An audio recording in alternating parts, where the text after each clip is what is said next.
শিল্পী জগৎ থেকে জুবিন গার্গ বিদায় নিয়েছে।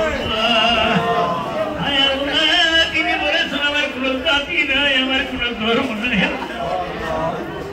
হায় আল্লাহ, লালন সাহেব কথা বলছে বাবু। হায় আল্লাহ, জমির রত্নে তুমি স্বর্গস্থল করিয়ে দাও। হায় আল্লাহ, তিনাকে তুমি শান্তি দান করে দাও।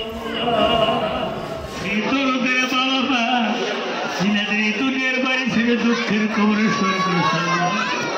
খাস করে তিনাদেরকে জান্নাতের ঘোষণা করে দেন বাবু। আমি জুবিনদার নামত ইয়ার আগৰবাৰো একবাৰ করছো 13 দিনীয়া জুনিয়া কলেজত, হাউলি জুনিয়া কলেজত আমি 13 দিনীয়া কাৰ্যসূচী কৰছো।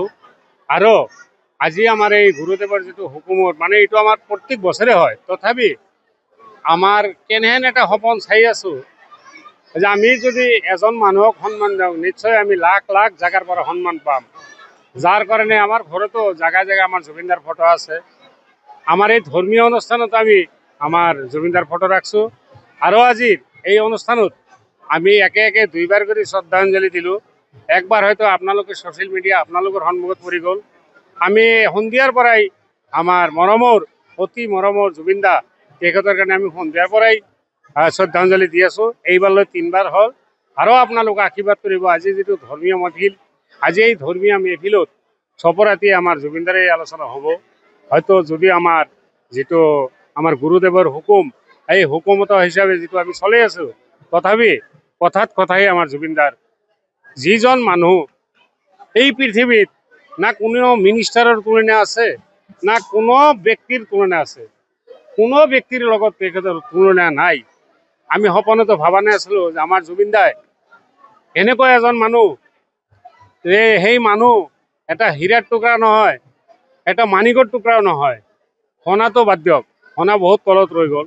এনেকুৱা এটা মানিকত কৰি বেছি মূল্যৱান সেই বস্তু আমাৰ অসম ৰাজ্য, অসম মাটিৰ পৰা ওলাই যাব কেতিয়াও ভবা নাছিলোঁ। সেইটো কাৰণে আমি বিৰাট এটা দুখিত। আজিৰ যিটো অনুষ্ঠান, এই অনুষ্ঠানত আমি আমাৰ বিশেষ প্ৰায়ভাগ যিমানজন মানুহ আহি আছে, প্ৰায়ভাগ মানুহেই জুবিনদাৰ নামটো লৈ আছে। এইটো কথা সত্য। আমি আমাৰ জুবিনদাই যিটো ইনচাফ, হক, মানে ন্যায় বোলা বস্তু যিটো, সেইটো পাব লাগে।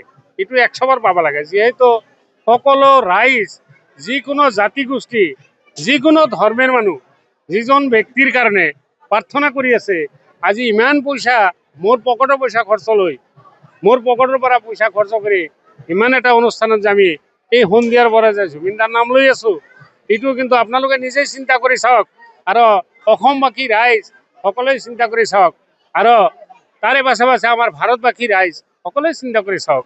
যিহেতু মই এটা ব্যৱসায় কৰা মানুহ, আমি কাৰোৰ এণ্টি, আমি কাৰোৰ বিৰোধী নকওঁ।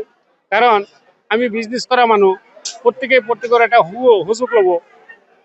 এই কাৰণে কিন্তু লিগেল কথা, যিটো লিগেল কথাটো এনি টাইমে হ'ব লাগে, এনি টাইমে এইটো আলোচনা হ'ব লাগে। জুবিনদাৰ কাৰণে ইতিমধ্যে 3বাৰ ন্যায়ৰ কাৰণে প্ৰাৰ্থনা হৈ গ'ল। হয়তো আপোনালোকে অলপ পাছত আহি পালে, আহি কেইদিনে আপোনালোকৰ নিউজত পাইও গৈছে জুবিনদাৰ কাৰণে দোৱা হৈ আছে।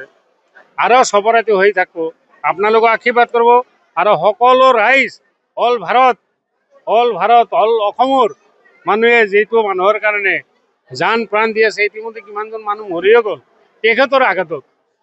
আমিতো মৰি থকা নাই, আমি জীয়াই আছোঁ। সেই হিচাপে যিবিলাক মানুহ মৰি গৈছে, হ'লে কেনেহেন পুতলা আছিল, অন্তৰৰ পুতলা আছিল।